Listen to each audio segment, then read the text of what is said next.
ஸ்கூல்ல நடக்கிற ஜாதிய வன்முறைகளை ஒழிக்கணும் அப்படின்னா எந்த மாணவனுமே கையில கயிறு கட்டிட்டு வர அனுமதிக்க கூடாது. எந்த மாணவ மாணவிகளையுமே நெத்தியில பொட்டு வச்சுட்டு வர அனுமதிக்க கூடாது அப்படின்னு ஓய்வு பெற்ற நீதிபதி திரு சந்துரு அவர்களோட குழு முதலமைச்சருக்கு ஒரு ஆலோசனை ஒன்று சொல்லியிருக்காங்க. ஐயா நீதிபதி அவர்களே, அப்படியேவும் பள்ளிக்கூடத்துல அந்த ஹாஸ்டல்ல படிக்கிற மாணவர்கள்லாம் ஒரே கக்கூஸை பயன்படுத்துறாங்க.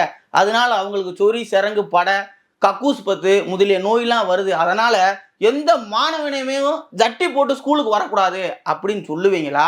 இல்ல கக்கூஸை கிளீனா சுத்தம் பண்ணணும் அப்படின்னு சொல்லுவீங்களா? உங்களுக்கு ஸ்கூல்ல நடக்கிற ஜாதிய வன்முறை அழிக்கணும்னு என்ன இருந்தா அப்படி சொல்ல மாட்டீங்க. உங்களுக்கு இந்து மத சின்னங்களை அழிக்கணும், இந்து மதத்தை அழிக்கணும். அதே ஒரே அஜெண்டா. அதனால அப்படித்தானே சொல்லுவீங்க. ஏன் இஸ்லாமிய சகோதரிக புர்கா, பர்தா போட்டு ஸ்கூலுக்கு வராங்களே, அதனால எந்த பிரச்சனையும் வராதா?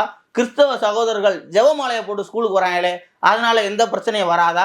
கயிறு கட்டிட்டு வர்றதுனால தான் இந்த ஜாதிய பிரச்சனை வருதா? அதுவும் இல்லாம திருப்பூர்ல ஒரு தலைமை ஆசிரியர் ஜாதி வெறியில 2 பட்டியலின குழந்தைகளை கக்கூஸ் கழுவ வச்சிருக்காங்க. அந்த அளவுக்கு நீங்க ஆசிரியரை செலக்ட் பண்ணி வச்சிருக்கீங்க. அப்புறம் ஒரு சத்துணவுல வேலை செய்யற ஒரு அம்மா பட்டியலினத்தை சேர்ந்தவங்க அப்படின்ற ஒரே காரணத்துக்காக அங்க இருக்க மாணவர்கள், மாணவிகள், அங்க இருக்க டீச்சர் மோக்கொண்டு அந்த சாப்பாடை நான் சாப்பிட மாட்டேன், அவங்க ஆக்கின சாப்பாடை அப்படின்னு சொல்லி போராட்டம்லாம் பண்ணியிருக்காங்க. அதெல்லாம் உங்க கண்ணுக்கு தெரியுதா? அதை விட்டுப்புட்டு கயிறு கட்டுறதே தப்பு, தலையில மயிர் வளர்க்குறதே தப்புன்னு மட்டித்தனமா பேசிட்டு திரிறீங்க.